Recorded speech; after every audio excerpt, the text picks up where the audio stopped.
my health condition po is may asthma na talaga ako, 1-year-old pa lang ako. Pero ang ano po dito is bumalik po siya after 20 years. So nawala siya ng after 1-year-old ako pero bumalik siya ng 20 years. Pero yun nga po yung mas delikado kaysa yung at the age ng hanggang ano nyo, teenager nyo, may asthma kayo tapos biglang nawala, okay pa yun. Pero once na bumalik yan, mas delikado po yan sa atin. And I have severe allergic rhinitis po. So talagang ano ko na, vitamins ko na yung antihistamine, yung mga over-the-counter antihistamine, ayan. So, kaya nga minsan nagbibiro ako, no? Baka pag autopsy sa akin sa bangkay, puro residue na ng mga salbutamol, ng antihistamine powder na puti-puti, no? Ayan. So, kumbaga, ilang years ko din siyang tinake, mga almost 15 years, no? Naging vitamins ko yung mga gamot, no? Gamot, tablets, ganyan. And I have skin asthma din. So, ito naman occasionally din to. Depende rin sa weather. And, ayan, may vertigo rin ako. So, itong mga nakikita nyo to, mga best friend ko po yan. Best friend ko sa bahay, yan. Ano, nebulizer, yan. So, hindi na po tumatalab sa akin yung normal na salbutamol na liquid, no? Kailangan siya may, ano siya, may Combivent ang tawag, no? Meron siyang steroids. Ayan. So, hindi na siya tumatalab. Itong mga Rotahaler, yung inhaler, iba-ibang kulay, na try ko na po yan. So, pare-pares ang naman ng lasa. Ayan. So, yan po, ano, talagang minsan hindi na talaga siya tumatalab kahit 4 na pop. Wala na po, no? Talagang ganun talaga, no, pag may mga asthma, no? Sino yung may mga asthma dito? So, napaka-bless ko po, the way back nung nag-Dubai po ako, doon ko po nakilala, yung palang magpapakilala sa akin sa ganda ng ating amazing barley. So, after 5 years, no, nagkaanuhan kami sa FB, ayan. So, talagang ito, itry mo, no, tong barley, maganda to, pinapakilala niya sa akin unti-unti. And dumating sa point po na for the longest time na parang normal lang sa akin na everyday nababahinga ako sa umaga, dire-diretso na siya, ganyan. Normal lang sa akin na atakihin ako ng hika, then may inhaler naman ako, may nebulizer naman ako. So naging normal na sa akin yung sakit ko at naging dependent na po ako sa gamot, sa synthetic medicine. So dumating yung point po na natutulog ako, nakala ko sinisipon lang ako, yung pala dumudugo na po yung ilong ko, ayan.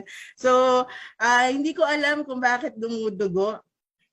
No, pero ang sakit-sakit po ng akin sinus. Ayan. So, that time talaga, after na talagang hindi talaga siya tumigil, so nagpa-check up na po ako. No? Bukod sa, yun nga po, severe allergy nga po, kailangan ko mag-undergo ng nasal endoscopy.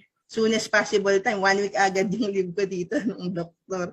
So, ayan, no, hindi natin sure kung cancerous ba, no, kung may polyps ba sa loob ng ilong ko, ganyan. So, ano ba yung endoscopy sa nasal? So, ito po, no, tinutusok po yung ilong ko natin, no, ng mahabang, I think stainless na wire. So, sobrang sakit po niyan kasi nga po wala namang anesthesia dito sa Pilipinas. Sa ibang bansa kasi may anesthesia. So, ayan po. No? Hindi ko lang naipakita yung picture kasi hindi rin naman ako makakapag-picture habang nag-nasal endoscopy ako. So, yan po yung nangyari. So, ang advice po ng doktor is kailangan ko mag-maintenance ulit. Ayan.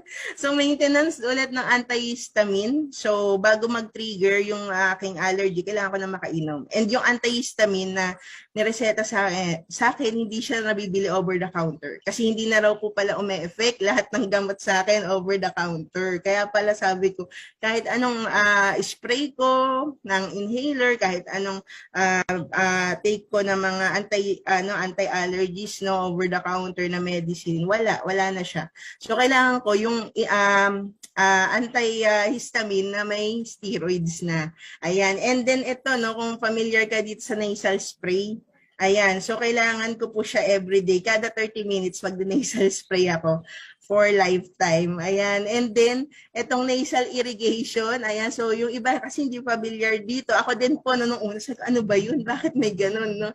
So, kada 8 hours naman po ako mag-nasal irrigation. So, yan na po yung, kumbaga, yung magiging body-body ko for lifetime because of my condition. Pero, praise God po, no, napakilala sa akin yung barley because yung angel mentor ko, no, way back pa sa Dubai, no, ganun pala yun, no, one day mo lang makikilala, pwedeng maging angel mo, no, bigay sa'yo ng blessing, no po. So, ayan, trinay ko po yung ating barley for 4 days pa lang, talagang nag-stop na po yung bleeding ng ating ilong kasi twice na rin po kung bumalik-balik sa doktor, iniiba niya lang yung gamot, tinataasan niya lang yung dosage ng steroids. So, ayan po, no, nakatulong po sa atin ng barley. And, syempre, dumating yung pandemic. Ayan, bago pala yung pandemic, ayan, no.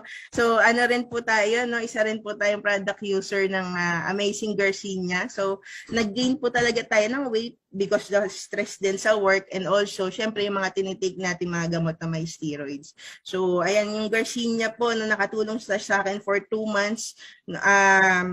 Bumaba po yung aking weight ng almost 29, no, 29 pounds, ayan. And at the same time, naging may pandemic na agad, no, after niya, no. So, ano na yung pandemic, hindi po tayo nakaligtas sa COVID. So, twice po tayo nagka-COVID ng asymptomatic, 2020 tsaka 2021. So, yung 2020, ano naman yun, on and off yung fever ko. Pero hindi naman po ako na ospital. Yung buong family ko is very safe po dahil because sa Amazing Barley. And 2021 naman po, 1 week po kung walang panlasa. Ayan. So, ayan, tinitriple dose ko na po yung barley and immunergy po. No? Yan po yung malaking tulong po sa buong family namin na wala po kahit isa sa amin, no? During pandemic season na hospital po. Ayan, si mama po, mayroon po yung lifetime maintenance sa hypertension tsaka sa puso kasi yung nasa heredity namin pero hindi niya na po tinitake, no, barley na lang po. Ayan. And sabi nga, no, yung mga nangyayari sa atin, all things work together for good nga, sabi nga ng Lord. And bukod sa buong family, no, nakatulong na rin tayo sa mga tao na hindi naman natin kilala, no, nasa internet lang, share natin yung products, no, share natin yung ganito, yung napapanood yung ganito po, umatid lang po sila sa ganito. So, this is priceless po, no, yung makahelp ka sa health ng mga taong hindi mo naman talaga kilala na na-extend yung life niya. Ayan, katulad niya ni Ate Marie, na may lymphoma po siya, no, marami po siyang bukol sa tiyan. Ayan po, no, and also may myoma siya. Taking the barley 8 months po. Ayan, so parang hindi ang sexy niya na. Ayan. So parang walang bukol, no? Walang kumbaga na mark na bukol na sa tiyan niya. And hindi na siya undergo ng mga surgery, no, para tanggalin yung bukol, no, kasi natunaw na po sa barley. 8 months drinking the barley. And yung kapatid niya na nakilala ko lang sa internet, siya yung nagpa-member from Abu Dhabi. Siyempre pag tayo OFW na set aside natin yung kalusugan natin. So siya naman po is product testimony ng ating barley sa vertigo naman. So ang dami po, no, buong family po, no. And at the same time, no, may leader po tayo sa Japan. So sino po yung mga taga-Japan dito, 'di ba? Malakas po mag-iinom. Malakas mag-inom, no. Pag naman sa Japan ka, hindi mo mapipigilan yung mag-inom-inom kasi yun yung sa culture nila, yan po, no. So 2 years na po siya may fatty liver. And in-advise na rin po siya ng company na kailangan niya mag-seek sa doktor, no, kasi hindi na siya kumbaga helpful, no, syempre habang nagwo-work ka meron kang ganung sakit. So 2 weeks taking the barley po, no, bago siyang magpunta ng hospital kasi takot nga siya uminom ng gamot-gamot sa ibang bansa. So naging okay yung kanyang LDL sa GPT, no. So yan sa mga medical terms, yan. So ayan, umokay po kanyang fatty liver. So, unti-unti na rin pong nagana. And also, yan, mga leader natin sa Pampanga, no, may bukol sa ulo. Ayan, lumiit po. 3 beses lang uminom, 3 pa lang naiinom na barley, no, naging soap yung bukol sa ulo and lumiliit po. Ayan. And also, kahit ibang lahi po, no? Ito si Chris, no? Na-meet ko lang din siya sa online. Si Chris ay Cambodian na national pero nasa San Diego, California siya. So ngayon, soon business partner ko na rin. Ayan. So taking the barley po no, for almost 4 days. Ayan, tingnan niyo naman yung sugar level niya. So everyday siya nagre-report sa akin ng sugar level kahit hindi ko nire-record na. So ganun po, no? Sobrang believe po ng mga ano natin sa products. And ayan, no? And yung mga leaders ko rin po sa Hawaii, ayan, yung buong family niya nagtitake na ng barley. Siya po may frozen shoulder siya. Meron din siyang senior citizen na po si Tita Beth. May frozen shoulder and then may allergy rin po siya. And dahil nga nakatulong sa kanya yung product, sinishare niya sa family member niya, yung sister-in-law niya po na talagang everyday nag-i-injection ng insulin po, no? For 1 month taking the barley po, no, 3 days na pong walang injection. Ayan, barley na po, no, barley na po ang iniinom, wala nang injection ng insulin. And also yung kanyang kapatid po na talagang blurred na po yung vision, papunta na po sa cataract, no. Sabi nga ng doktor, possible na barley, maybe it helps also, no, yung barley kasi yun yung sinabi niya do sa doktor na talagang naging okay yung vision niya po. Getting mild na lang po yung cataract. So, wag po natin, no, sayangin yung opportunity na ito napakinggan nyo na maging blessing sa ibang tao. So, remember po, no, be the salt and light of the world.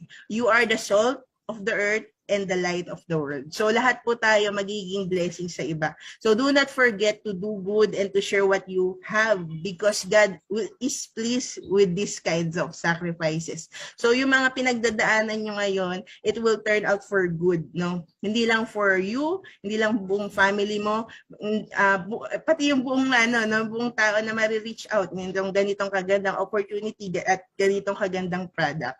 So ayun lang po, no? Thank you so much for listening to my testimony po. I'm Noe Molina. I'm an agent of Hope and I am Team Blast. And bago po natin